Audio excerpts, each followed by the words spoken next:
First of all, none of the games that I said were going to become the next game are the next game. I mean, it's this Majima game. So that video that I made, you can just ignore that. It's outdated now. I'm going to try to keep this video brief and not really do any crazy editing. I'm not even going to edit the audio. I know this is a little different from the other content I do, but if you want to see more, just let me know. Anyway, this Majima game. This game looks crazy. The premise of this game, with Majima losing his memory and trying to get it back, but also thinking he's a pirate, is pretty funny, but it's also really interesting because it takes place after Infinite Wealth. I feel like this game would be a really good way to show what happened to Kiryu after Infinite Wealth, and I don't think they're gonna kill him off. Come on, bro.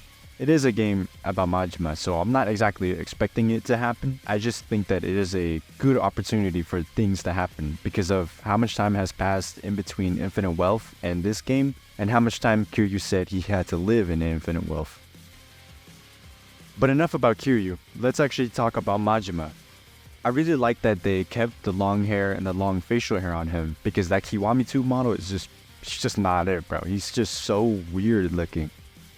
I think this redesign is real simple. All they did was throw dirt in his face and made him keep the long hair that he had in Infinite Wealth. It fits really good with the pirate vibe. He's just really dirty and unkempt, and the clothes are really nicely designed too.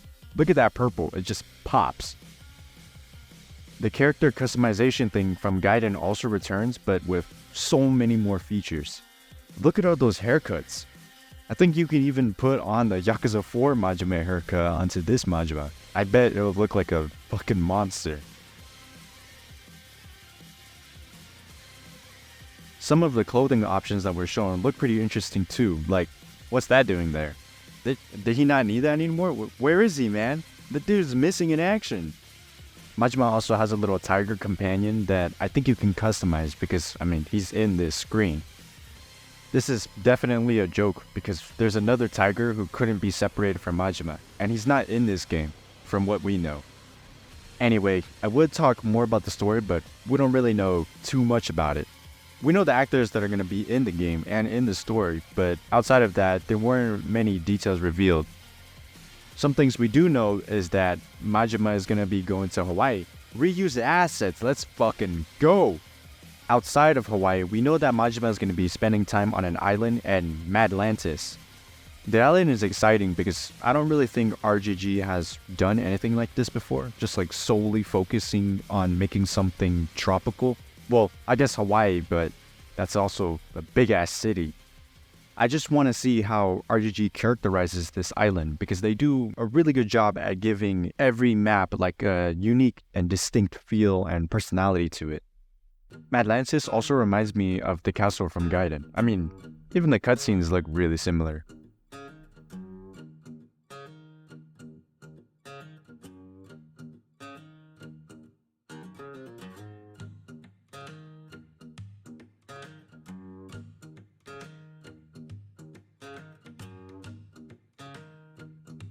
The part I'm most excited about is the combat.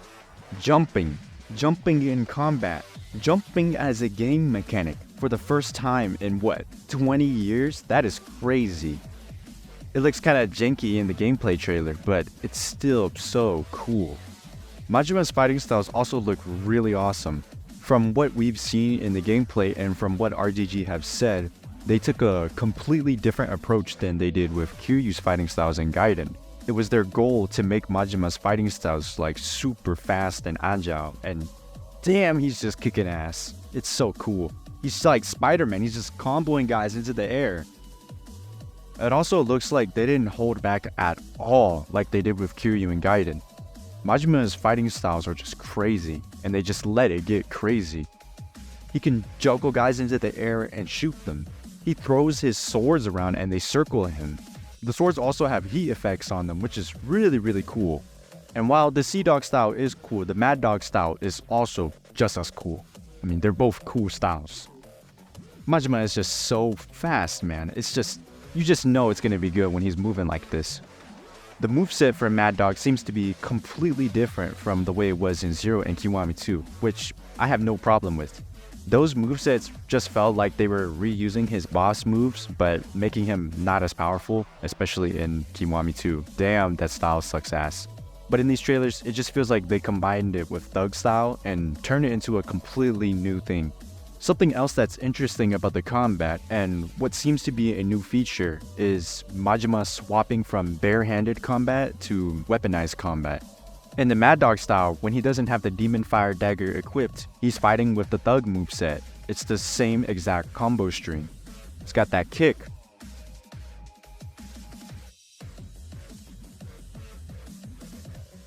You can even see in the Sea Dog style, when he throws his swords around him, he starts fighting bare-handed. This feature kind of reminds me of Shinada in Yakuza 5, but just completely remade, I guess.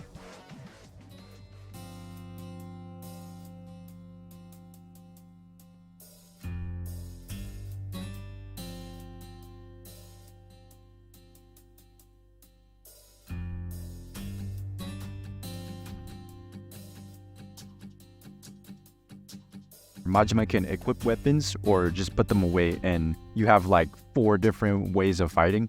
I don't know. But if it is like this, damn, that's so cool. Okay, this video is kind of getting long, so I'm gonna try to wrap it up. One thing I don't like about this game is the name of it in English. Like a Dragon Pirate Yakuza in Hawaii. This sucks so much ass. I don't like this title for the same reason I don't like the title of the TV show. It feels kind of forced to have Yakuza in the title. Yeah, these games were originally called Yakuza when they came to the West, but RGG just spent all this time renaming and rebranding from that to Like a Dragon, only to say, nah, we want to be Yakuza 2. It's kind of weird. It just doesn't feel right to me. It feels like a fucking tag search on DeviantArt. I want Like a Dragon and Yakuza and Pirate, and also it has to be in Hawaii. It feels like a YouTube title where you're just throwing in all of these keywords in order to make sure that people get the exact search result when you're typing in the game name. Plus, the Japanese title just so much simpler. Like a Dragon Pirates in Hawaii. They couldn't just done that. They could have dropped the 8 and just did Pirates in Hawaii. Do you really have to have the name of the series twice in the title? Something that I think is really cool is that RGG is bringing back like the special edition merch.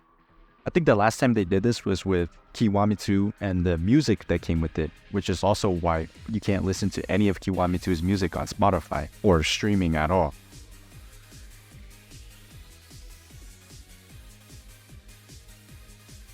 It's really nice to see this after a long time, especially with a lot of people just giving up on physical releases of games and giving up on giving special items that come with the games when you buy them physically. Bam, there you go, have a Majima eye patch. It's something that a lot of game companies have cheaped out of doing because holy shit, this industry is fucking imploding. But it's really nice for RGG to include things, even if they're just small things. Speaking of money and imploding, the reuse of Hawaii is saving money on this game, which has me thinking, what project could be so big that they need to reuse all of Hawaii, or at least a part of it from what we've seen? Next year is RGG's 20-year anniversary, and a lot of people have been wondering, what is RGG cooking up for the 20-year anniversary game? Because this pirate game is definitely not the 20-year anniversary game. That would be really weird. A few more things before I go. The game's Steam page says that it has naval combat. It's tagged with naval combat.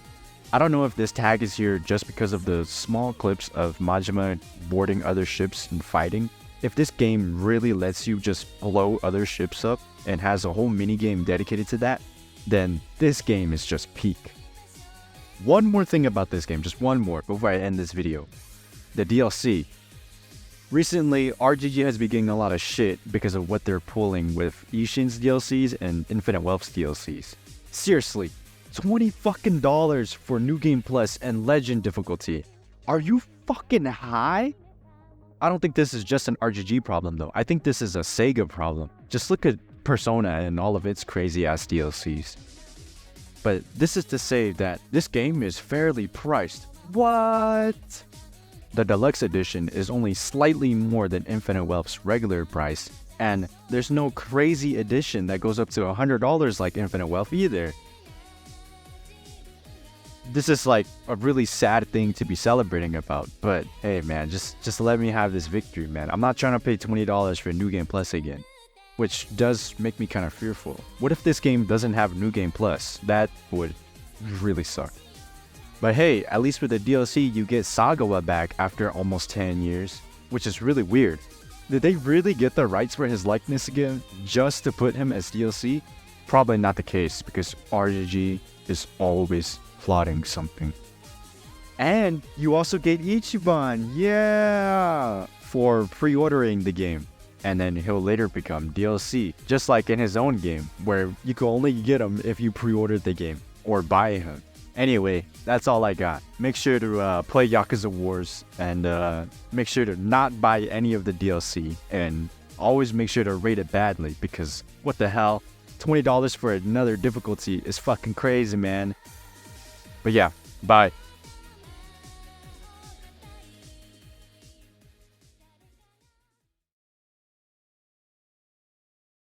Also, Kiryu doesn't dance anymore until you subscribe. I also really needed a reason to use this render, so please subscribe so I can go back to the old outro.